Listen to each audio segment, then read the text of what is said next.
Hey guys, welcome to the Troy Gramling podcast. I am so glad that you have tuned in today. You can find our podcast on all the major platforms as well as streaming video on YouTube. And so be sure and send it along to somebody else. We really do talk about life, love, leadership. We talk about those things that we all deal with in real life. And in this series, we're talking about design. Design's one of those things we come into contact with probably a lot more than we realize. There are some things we purposely design. There are other things that are purposely designed that we don't necessarily realize. And then when we see it, it makes us feel a certain way or experience a certain emotion. And that is never by accident. And so we're talking to the different people in different areas of design, from landscape to jewelry to and today, of course, is exception. We have Esther Soto with us. She's going to talk to us a little bit about stage design, party design, event design, all those kind of things. But before we get to any of that, tell us a little bit about yourself. So introduce yourself and tell us what's going on in your life. Hi, my name is Esther. I used to be Gramling, now I'm Soto. Almost 5 years married. 5 years. Yeah. And I first started, it's amazing to be here. Thank you so much for having me. For me, it's an honor. Believe it or not, this is where I started. I'm original from Ecuador, and then I moved here when I was 24 years old. And my very first job here in the U.S. was here, working here for you guys. Wow. And it was an amazing experience. I didn't know I could do this until I started working here. And it's been an amazing journey and a great experience. So let's start right there for just a minute. So tell them, what did you do here? You don't have to add a thing to do, some of the things you did. The big part of it is to do. I used to do the stage design, and I used to run backstage. Yes. Some of the makeup and everything else, but my main thing was the stage design. Those of you who are listening, we've all been able to see something in our mind, like this is the way we want it to look, and we can see it in our mind, but there's a real giftedness between being able to see it in your mind and then actually make it come alive. And anybody that's ever tried to do that, whether it be at home, and especially when it comes to a stage or an event, because even if someone can do it in their home, if they've never done it on a stage or some kind of event type environment where it's much bigger, it doesn't often go very well because you have to do you forget. It's like when they teach actors. The actors often, when it comes to their movements, they'll make them too small because you have to overact in a sense to be seen on stage. I don't know what to say about video, and I think when it comes to creating an emotion or a feeling, it's kind of the same way. And so that's what you did here very effectively. Yeah, that's why I said it was an amazing experience for me because I didn't know that I could do this, and now I was like, oh, today we have this thing, and we have to do with what we have and try to make it work. And so it stretched me to the max, honestly, because after that I was like, I did the huge stage that I ever thought that I could do that, and now I know I can do anything. And just how demanding was the lead pastor when you were here? It was very nice.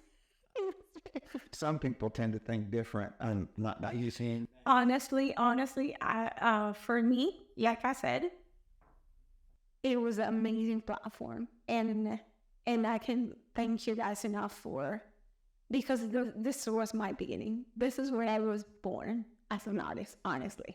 That's exciting. Our mission is to partner with people to reach their potential, and so it's exciting to see when someone begins that journey, and as they begin to not only reach their potential, but then impact the world for good. And it's definitely what you are doing. So we're glad and blessed to actually get to be a part of that. Thank you. Thank you for coming back and being a part of this today. Thank you. Let's talk a little bit about design, especially when it comes to stage or event. With wedding, do you ever do weddings? At what? I've done a little bit, not so much. It's more like events. And I was talking to some of the team earlier, and we were saying that right now, the way that everybody wants to show something, like this is night and this is what we do, or a photo moment, because that's the way that we're presenting what we do into the world. And since right now that's the big thing, everybody needs a role, a pretty role, or a pretty picture. And me and my team right now, we go to create these things. Like we create moments. Wow, that's nice. Create moments. So tell us about that. So when somebody says they need something, do you see it in your mind? Tell us about your process. So do you see it in your mind? Do you get a bunch of people around? Do you draw it? Do you do it on a computer? What's your process if somebody says, hey, we're going to do something around racing or something around, Christmas or whatever? What's the process that you go through? The very first step is doing our research. If I don't know anything about car racing or anything, what I start doing is specifically, you want to go in a specific time, or I ask more questions than you can ever imagine. What is the time you want to do? You want to do it like for kids? You want to do it for adults? What is your audience? All the questions you can imagine, because I need information. And the idea is making something that you will love. My biggest challenge is for people to say yes to me at the first, and not to do a lot of changes. Because sometimes like you have to know, but you change it, like in that process, it takes a long time actually. Right. So I could have like the longest meeting with you and have like all the questions that I could imagine, like what's the time? What is it? Inside, outside, outdoor, and how big is the stage? How big is the space? What is your audience? Questions like that it will give me an idea of what you want. Because what happens with design is a lot of people know what they want, but they don't know how to put it in words or on something. They sometimes they know the colors or they know the theme, but that's it. That's when I come and I'm like, okay, I'm gonna help you in this part with all the questions. And I was like, I understand. And for me, my biggest accomplishment is knowing what you want. Yeah, I would think. So if I understand what you're saying, you ask you do the research and gives you the knowledge to ask a bunch of questions to try to discover exactly what the person wants, because whether you're building a house or a stage or an event or whatever it might be, change takes time and energy and all of that. So the more information you get on the front end, the better it can be. So with that being in mind, what are the things that somebody you're working with can do to, you ask questions, but any other hints about how somebody can take what they are seeing and express it to you? Or let me ask it a different way. Let me ask you this. Would you rather deal with somebody who is more creative themselves, and so they're based kind of on feeling, I'm going for this feeling that I want to create? Or would you rather deal with somebody who's like, hey, I want a race thing, and they really haven't thought much more about it other than they want it to feel like 1930s racing for an adult event? I think it's a different challenge because and probably the person who doesn't really know, it gives you more room for you to create than the person that was like, oh, I want this bottle, like this color and like this, because it's very specific to something. And in that sense, you just to make something. When a person doesn't know what they want, they just keep being like ideas. You can create something from zero. So I think it's different things. And one that, like, when people are very specific to something, you are a maker. And then when I feel like when somebody doesn't know what they want, you are more than a maker, a creator, because you create from nothing. Yeah. Yes, I'm one of those people that's the more difficult person to deal with, because I know what most of the time I know, like I can see something in my mind, and I'm start there, and the hard part is, but I'm not a detail person, so someone like you, unless you ask the right questions, I'm probably not going to get as clear as I need to be. But then when I see it, I'm going to be very clear. That's not it. It happened to me. It happened to me a few times. So there is a learning in that process. Now, let's talk about what have you seen over the years now doing this? Because how long have you been doing this now? I think, that's a good question. I think last time that I was working here, it was 2015. Right. So it's been... So you've been 10 years or so. Yeah. So what's one of the things that you've seen, mistakes that you see people make who are like, oh, I can do that. You know what I mean? Because I think there's a tendency sometimes to undervalue design. Yes. Because it looks so easy from the outside. And, whether it's, sometimes like with jeans, you'll have spots on it. And somebody's like, oh, I mean, let's just put spots on the jean. And then they try to do it themselves. And like, that looks just like it's supposed to be a jean. Doesn't look at all like it's supposed to, So what's some of the mistakes that you see the average person do when they try to go from decorating their living room to decorating a bigger space?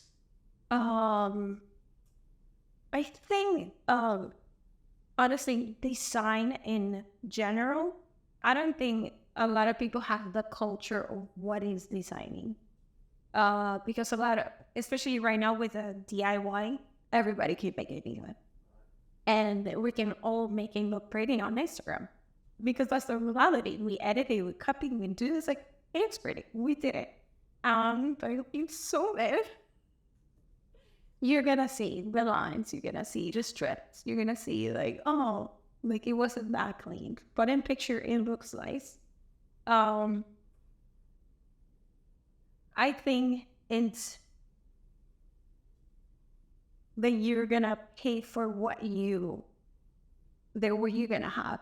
Like and I understand sometimes we don't have the budget and it's okay, but I feel like honoring somebody that does that for a living, I feel like it's like me. I cannot write.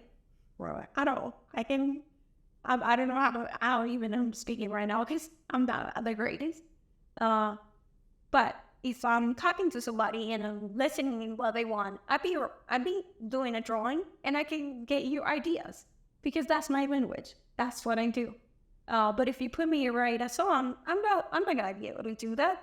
I might try really hard and I might get a line or two, but I don't think I'll be like a person that actually writes. Right.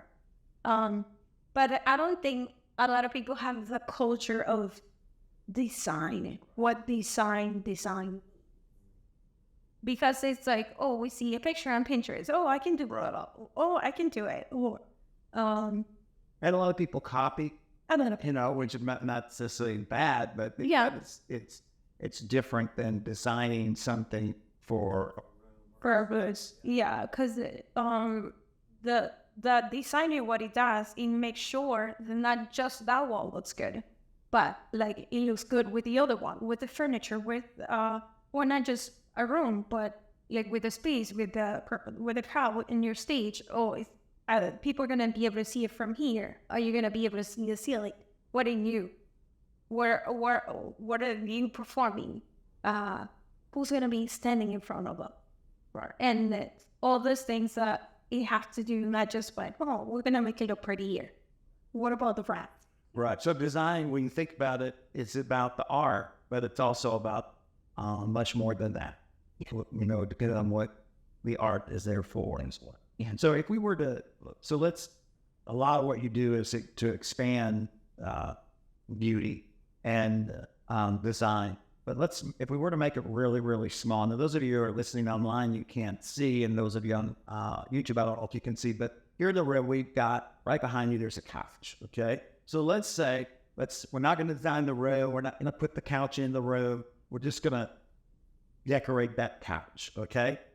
So the question I want to ask is, would you first think about colors, shape, size, if you wanted to make, again, I know that small space isn't necessarily what you do, but I'm just trying to understand what do you prioritize those things or is color, size, shape, those kind of, what's most important or what's priority, or are there? Yeah, what is it going for?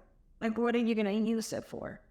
Let's say, I just want to have meetings, or I'm just going to have kids here. Right. So what do you want to use the space for? And I would say that, I'll let you get back to it, but I think that is probably a mistake that's made more often than not, especially when we copy. We see something beautiful, but we forget the kids or the grandkids are going to be playing on it, or forget it. I mean, we've all bought furniture, and then we sat down in and we realized, well, it looks pretty, but it's not made to sit in. First, we're actually sitting this. Jesus, only very beautiful. It's made of leather, so over time they start to sag. Yeah, exactly. Especially for folks like myself. So that's a great point. That seems so natural, but we often forget. Yeah. I would say that would be the very first question before we start digging on the shade, the color, or like what is it for. And I feel like design, it's about what you need more than what you want. Because I can want a white couch, but if we're gonna have all kids around here, you're gonna be like, I don't think that's going here. No, that's a great point. And I think something for all of us to remember, no matter what we're working with, to really ask the question, what's it going to be used from? And like you were saying earlier, where it's going to be seen from, like technology is going to be used, and all of those things. So how important then is color and shape and size when it comes to, and do you think in those terms, or do you think about, is it even on both sides of the couch or both sides of the stage, or what's your process? What do you think as you start to put, the pieces on the table per se? I would say shapes. It's funny, when I used to do more stage, that was my thing. Like, I would think in shapes, because for me it was more like, what can I do with a shape to make it look something that is not a shape, or it's something different and something creative. I'd always try to be as creative I can, so I can get that wow impression. So yeah, I would say shapes. Shapes are you can do so much with that. And I feel like right now, as like how everything is so modern, and like everything, a table now tables are not round or square. Tables are wavy, are like a moon, or like right now modern is all about shapes. Mm-hmm. Now, to create emotion, do you use color for that, or is it what helps to create emotion in a environment, I guess? Yeah, colors, definitely colors. For example, this room, it's very cozy. Yeah. Yes. Look at all the colors, and it's funny because the color of the light, believe it or not, it's gonna put you in a mood. Like when you get into the stage and like you change the color of the lights, so like now we're gonna read, now we're gonna sing, now we're gonna so yeah, definitely colors change your mood and change whatever is happening in the room. how do you, and just kind of all over the place here, but how do you, so thinking about that, you know, you have the basics, you have shapes, you have sizes, you have colors, you have all those kind of things. How do you, though you mentioned that tables aren't round or square, they're wavy, they're moon shaped, right?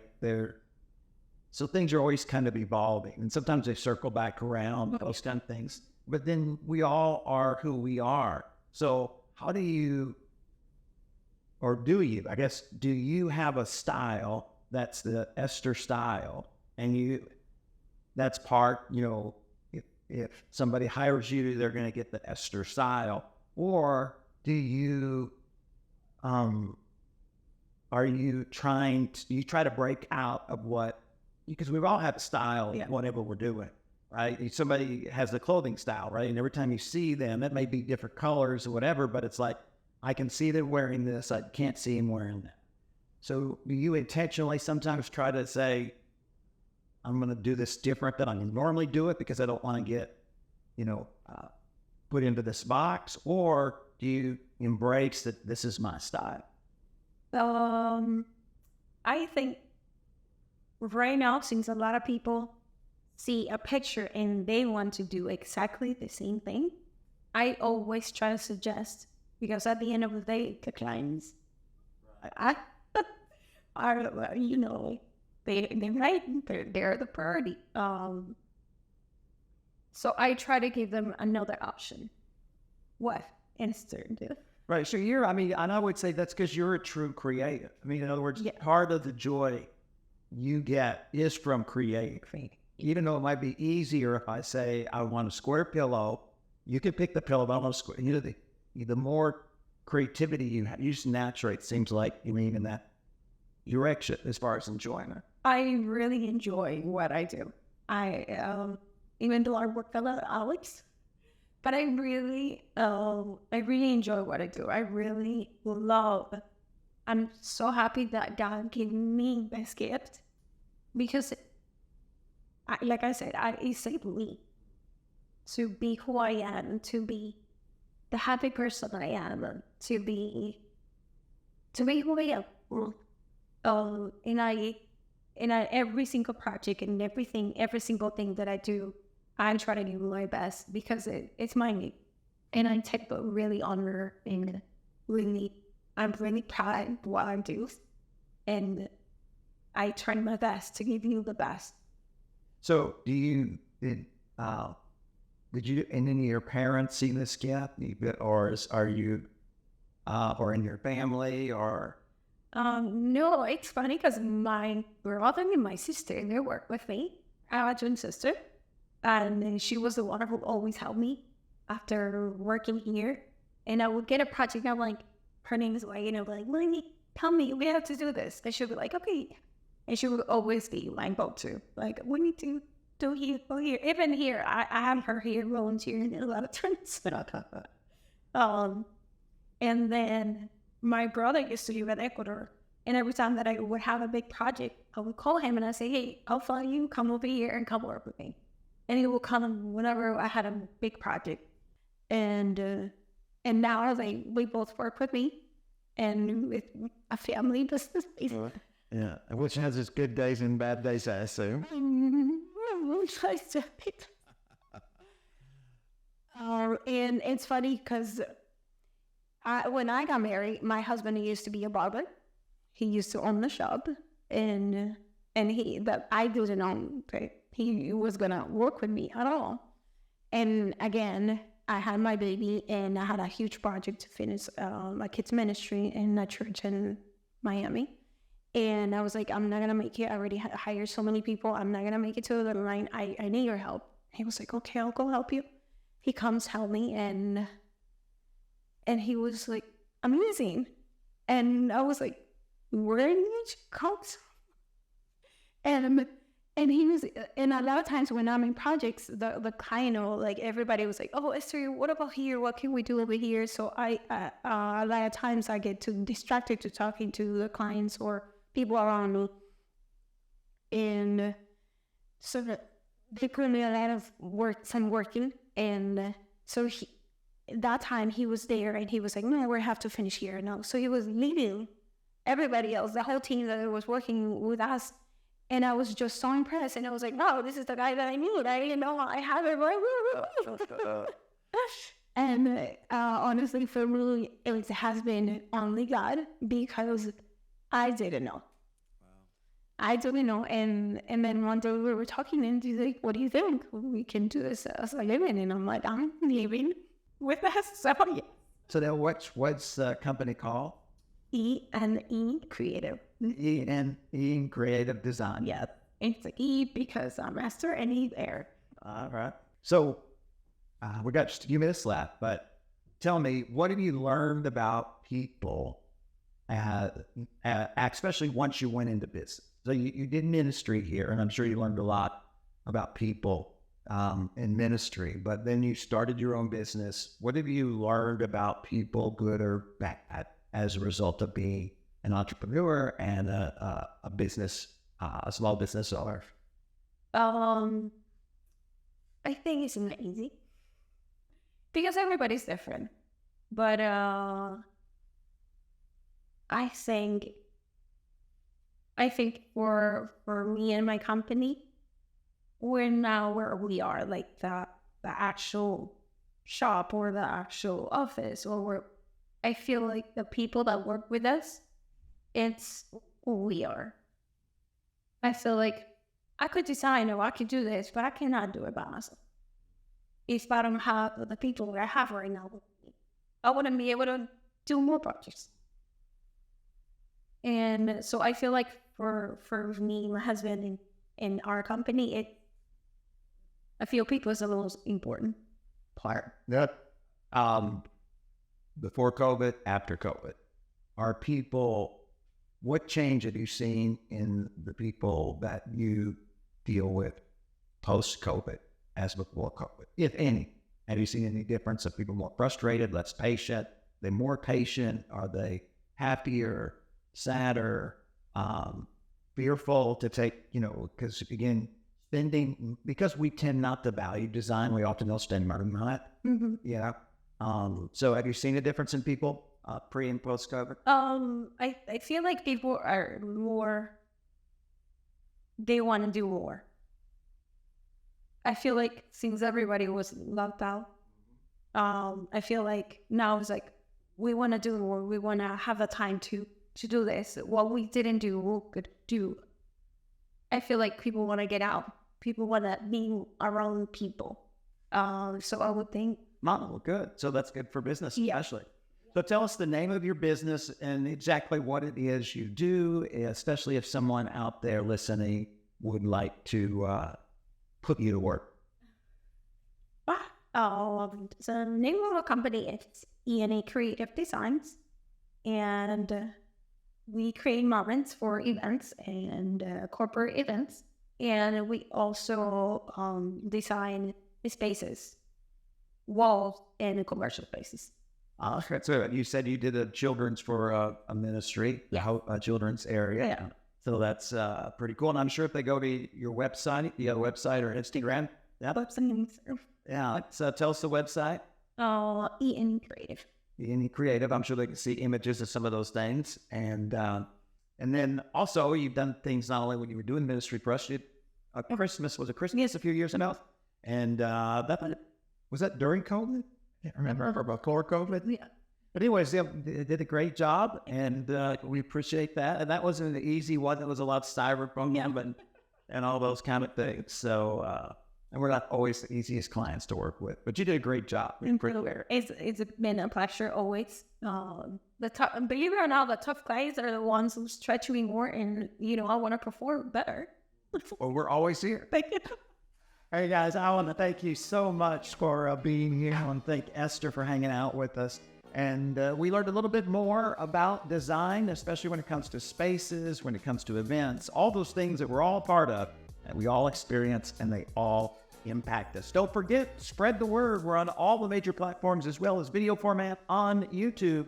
And we'll be back right here next Thursday. We will see you then. Have a great day.